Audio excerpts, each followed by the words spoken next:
Kisah Yu Kim Lai, etnis Tionghoa yang merantau di tanah Batak. Jalan yang dilaluinya untuk tiba di Tarutung tidaklah mudah. Sebelum Mentari muncul, dia dan rombongan pedagang dari Sibolga sudah berangkat berjalan kaki menuju Tarutung. Jalan yang harus ditempuh belum dilapisi aspal, bahkan masih jalan setapak. Jalan ini dikenal sebagai Jalan Parlan Jasira, jalan bagi para pedagang garam. Segera meninggalkan Sibolga, jalan sudah berbukit, berlembah, berbukit, dan berlembah. Sangat terjal dan berkelok-kelok. Jarak Sibolga Tarutung sejauh 66 km itu ditempuh 3 hari 2 malam berjalan kaki. Sebelum memutuskan merantau ke Tarutung, ia bekerja sebagai buruh bongkar muat di Sibolga. Hingga suatu hari, seorang toke orang Batak yang terkesan dengan keramahan dan kefasihannya bertutur dalam bahasa Batak, mengajaknya membantu usaha dagangnya di Onan Sitahuru, Sait Nihuta, satu nama tempat di Tarutung. Sehari menjelang tahun baru 1888, pada tanggal 31 Desember tahun 1887, dia tiba di Sait Nihuta. Saat itu usianya 26 tahun dan belum menikah. Dari mana Yu Kim Lai belajar bahasa Batak? Yu Kim Lai lahir pada tanggal 2 Januari tahun 1861 di Padang Sidempuan. Ayahnya, Yu Hap, adalah imigran dari Fujian. Pada 1850, ia berlayar bersama saudaranya menuju Sumatera dan tiba di Padang untuk kemudian melanjutkan perantauannya ke Padang Sidempuan, 400 km dari Padang. 5 tahun kemudian, Yu Hap menikah dengan perempuan Batak, Adom Boru Nasution, salah seorang putri pemuka masyarakat di daerah tersebut. Mereka dikaruniai 3 orang laki-laki dan 6 orang perempuan. Yu Kim Lai adalah anak sulung. Selain bahasa Melayu, bahasa Batak adalah bahasa sehari-hari mereka di rumah. Barangkali dengan latar inilah Yu Kim Lai yang mempermudahnya merantau ke tanah Batak, ke Tarutung, yang saat itu masih sering distigma sebagai daerah yang sangat berbahaya. Di Sait Nihuta, Yu Kim Lai dipekerjakan toke Batak itu sebagai kuli angkut barang. Tentu pekerjaan ini tidaklah ringan dan upahnya sedikit. 2 kali dalam seminggu dia harus bolak-balik Tarutung Sibolga melewati jalan setapak yang berjarak 66 km dengan menggandeng kuda.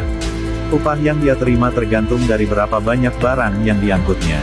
Barang-barang yang dibawa adalah hasil hutan khas Tapanuli seperti kemenyan, kapur barus dan kopi. Dari Sibolga dia membawa barang dagangan untuk dijual di kedai sampah. Mau tak mau, Yu Kim Lai harus hidup hemat. Dari upahnya yang sedikit itu, Yu Kim Lai berhasil menyisihkan untuk ditabung. Tidak butuh terlalu lama bagi Yu Kim Lai beralih dari kuli barang menjadi pedagang sukses. Ketekunan, kerja keras, dan hidup hemat, serta keluasannya bergaul dengan orang Batak, termasuk raja-raja Batak, membuatnya tak sulit membuka usaha dagang sendiri. Sebelum menikah dengan Lai Seng Lian Nio pada 1895, ia sudah cukup dikenal sebagai pengusaha sukses di Tarutung.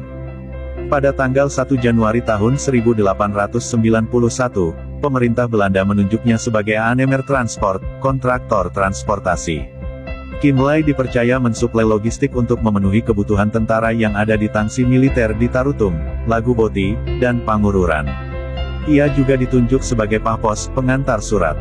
Sekitar 1900-an, Yu Kim Lai mengembangkan usahanya dengan mendirikan toko Provisian dan Drunken. Toko itu menjual roti, minuman dan distributor berbagai barang untuk kebutuhan orang Eropa. Yu Kim Lai juga tercatat sebagai pembuka jalan paling awal bagi bisnis penginapan di Tarutung. Pada 1915, Kim Lai mendirikan Hotel Silindoeng.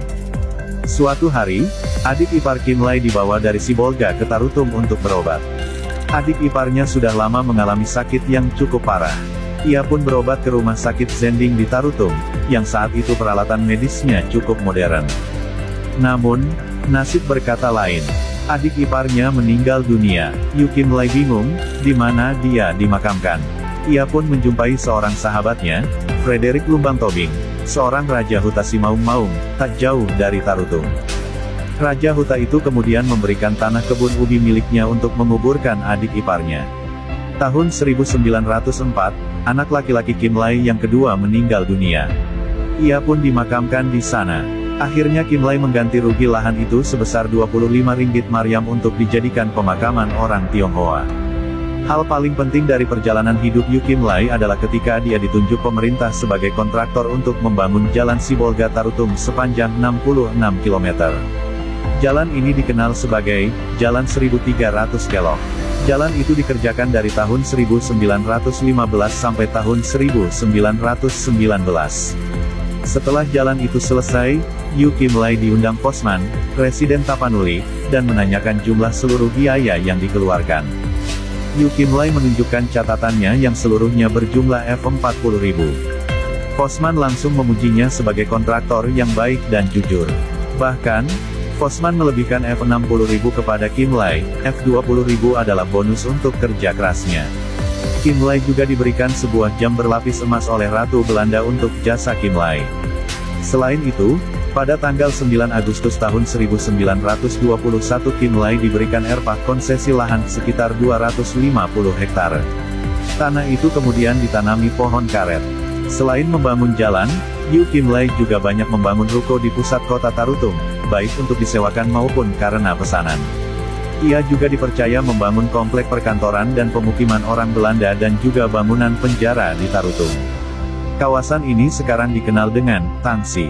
Pada 1916, pemerintah Belanda mengangkat dia sebagai Wigmester der Chinesen Tarutung. Jabatan ini diembannya hingga tanggal 4 Januari tahun 1933.